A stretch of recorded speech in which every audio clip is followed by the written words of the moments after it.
Hi, my name is Max Miller, and this is my partner Will Cassidy, and we're here to talk about a methane emission cap and trade strategy for the Columbia Environmental Policy Case Competition. So, what are we going to talk about? Well, first we're going to talk about why we chose methane and why we chose a cap and trade system. Then we're going to talk about ways that we can actually cut methane emissions, go into our actual policy recommendation, talk about the economic impact of that policy and the environmental impact, and then go into political feasibility of the proposal. So, why do we choose methane? Carbon dioxide is the #1 contributor to greenhouse gases, so why methane? Well, methane actually contributes about 25% of man-made global warming. That's because, even though carbon dioxide is relatively more present, we emit way more of it, methane's a much more effective greenhouse gas when it comes to trapping heat. It's actually 84 times as potent as carbon dioxide in the short run.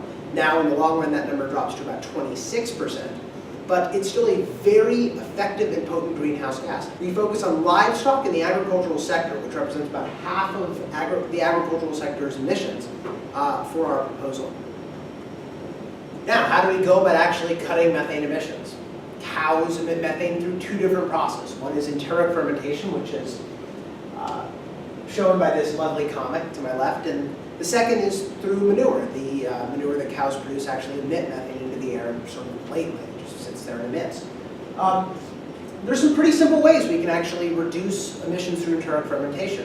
One is to change the feeding strategies. There's been some great research by the Canadian equivalent of the EPA, or the Department of Agriculture, excuse me, that shows that through changing feeding strategies, particularly adding more lipids to the diet of cows, that we can actually decrease methane emissions by about 20%. Also, by adding different additives to cows' diets, such as dried active yeast, we can reduce methane emissions by an additional 6%. So some pretty strong gains that we can make right there. Also, on the manure side, using anaerobic digesters, we can reduce methane pretty significantly. It actually allows farmers to harvest that methane and turn it into biomass fuel. That's another source that farmers can gain revenue just right off the bat. So this is something that's very effective. Now, the EPA already has some programs like the AgStar program, which seeks to make the use of anaerobic digesters more diffuse among farmers. And it's been pretty effective. It's reduced methane emissions by about 2% since its introduction in 2000. So 2% in 13 years is not bad for a program, but we're hoping to expand that program and really get farmers to adopt anaerobic digesters at a higher level. We think we can be effective in that. Now, moving on, we see that we can implement many of these policies with little effect on productivity. We see all of these arrows facing up on this graph from the United Nations Food and Agriculture Organization. Now, we can also do this at pretty low cost and with pretty large effect. We think that this policy, we don't think, we know, research shows that we can implement these things without much effect on productivity, so it can be a net economic win. In fact, productivity can increase in many of these cases. It can have some pretty great economic effects for farmers. Now, also moving on, we see that we can, next slide, we see that we can actually reduce methane emissions pretty heavily. We've seen some of these immediate reduction strategies, such as the feeding strategies or the additives. But also, in the long horizon, we can improve cow vaccines and actually, over time, alter the microbial populations of cows' stomachs to significantly reduce emissions. Now, we're a few years off from this, but this is something that is worth looking into over a long time horizon. This could have some very, very significant gains. So once we decided on our cap and trade system, we had a couple of options. Our first of which is how do we allocate the permits? So kind of when you initially think about this, the most straightforward way is through a grandfathering system. You look at historical data, you say, okay, this farm has produced this much emissions, and you say, okay, we'll take that level X, allow the firm to produce that level X, and then over time decrease the amount we allow them to emit. This actually has one big problem in the sense that for a lot of these cases we don't have good historical data on how much has been emitted. So in the past they said, all right, we'll set a 3-year window, and over this 3-year window we'll measure how much you're emitting. and then at the end we'll give you permits for that amount. The problem is firms start producing like crazy, and so that they get more permits at the end of this 3-year window. So we couldn't really go with this system. So our second option is an auction system. And in this, stakeholders bid at a price on permits, and then they get however many permits they successfully bid for. In particular, we consider something called an ascending clock auction, which is recommended by Kerr and Crampton in 2002. And in this case, you have a clock. It lists the price. Firms list how much they demand, and then if demand is lower than supply, or demand is greater than supply, the clock increments until supply is greater than demand, and then you allocate based on that price and based on the demand schedules which have been submitted. Finally, and this is what we go with, there's a partial free auction, or partial free allocation, which kind of combines the two. So the first part is a pure auction system. We still are auctioning off most of the permits, but we say, all right, there are some firms which either have higher upfront cost because of what we're doing, or are particularly politically powerful, and so it's unlikely we can get legislation passed in this current form. So we say, okay, for these firms, we will give you some amount of free permits, auction off the rest, and then over time we transition completely to this pure auction system where we only are auctioning off permits. Now, how do we actually enforce this mechanism? How do we find out on a micro level how much farms are producing?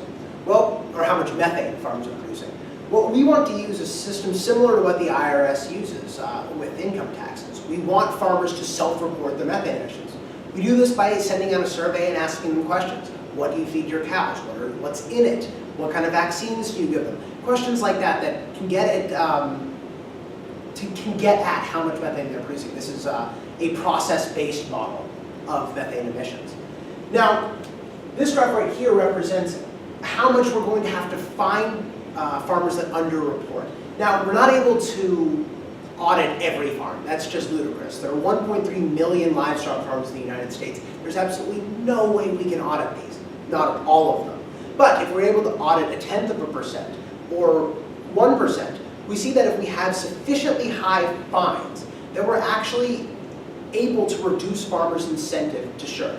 By solving this game, we actually see that as long as 1 minus S is greater than XP, which is the fine multiplied by the probability of audit, that farmers have no incentive to shirk. This result is overly simplistic. I mean, we don't include any sort of behavioral factors. There's no time discounting. It's a one-off, one-period game, but it gives us the intuition of what we need. We know we need high fines because we have a relatively low percentage of being audited. So one of the primary questions that kind of immediately comes to mind is what kind of economic impact does this have? And it turns out it's an economic win. First of all, because they're comparatively low cost to farmers. We're not out to punish farmers. We're actually out to increase their productivity per head of cattle with fairly inexpensive ways. It's really quite effective for them as well as for the environment. Secondly, we're decreasing income taxes. This is a political expedient, but here it very clearly shows this is what economic theory would tell us to do. It's say tax an externality and keep distortionary taxes, like taxes on labor, as low as we possibly can. So that's exactly what we do. We take the taxes we've raised and then reinvest them in income taxes. Finally, there are opportunities for collecting economic rent, kind of gaming the system, but we try and limit those as much as possible. As an example, it's possible large farms will say, okay, smaller farms in this case are getting free permits. So therefore we should break up into smaller farms, and then from there we should also collect these rents. This will probably happen in the short run, but because over a long time horizon, we phase out our free permits to smaller farms. These won't last forever. Now we get to what our project accomplishes. We are able to cut methane emissions while maintaining productivity. The agricultural sector has been in a huge boom over the last 7 to 10 years. We don't want to stop that in any way. We just want to make it more environmentally sustainable. This is what we're trying to do. We're trying to get from A to B. Our system accomplishes that. So You might also think, all right, are agricultural firms going to leave the United States? Is it more effective if I'm a farmer for me just to pack up and leave? For a variety of reasons, I think this is not the case. First, we've already discussed, we're not really out to punish farmers, we're out to increase their productivity. Second of all, historically, the import penetration and export ratio of the United States for food is quite low. Therefore, that's unlikely to change tomorrow night. So we can still make it very effective for farmers to stay in the United States, continue to produce here, and also eliminate the possibility of methane leakage or economic prosperity leakage to other parts of the world. Now, we also touched upon this briefly, but one of the central findings of our research is that large farms in general are more effective and will produce less methane than small farms. For this reason, we will give small farms permits over some long time or short time horizon.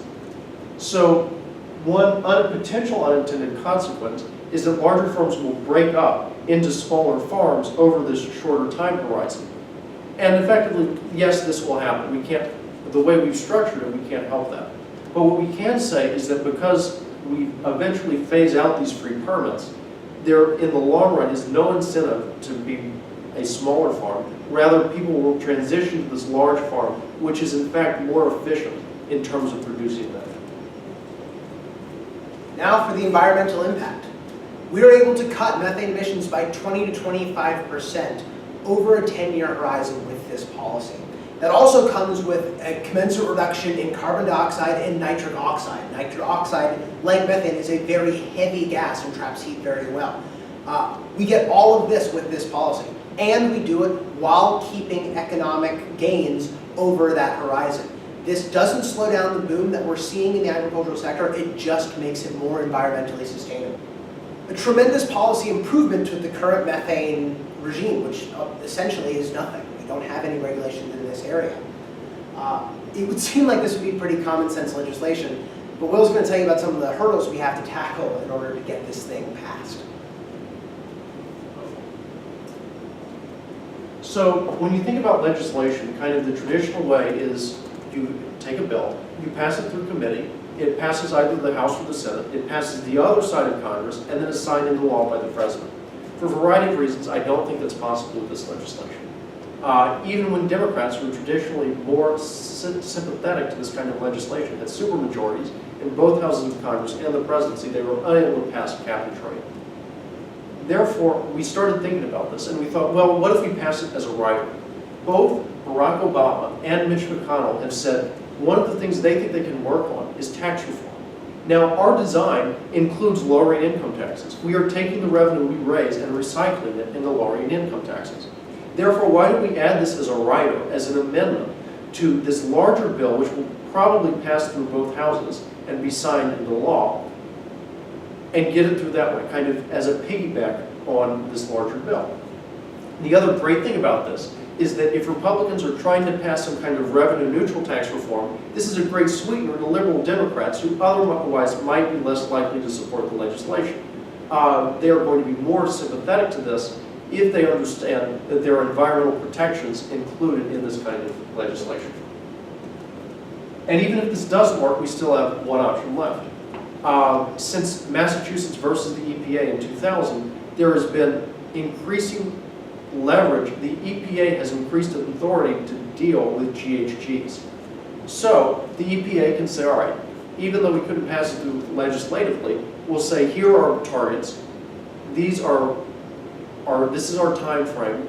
Now we're going to pass this to the states to implement, and they are responsible for hitting these targets. Now, we don't have any guarantees with this route in the sense that states aren't obligated to follow the design which we have laid out.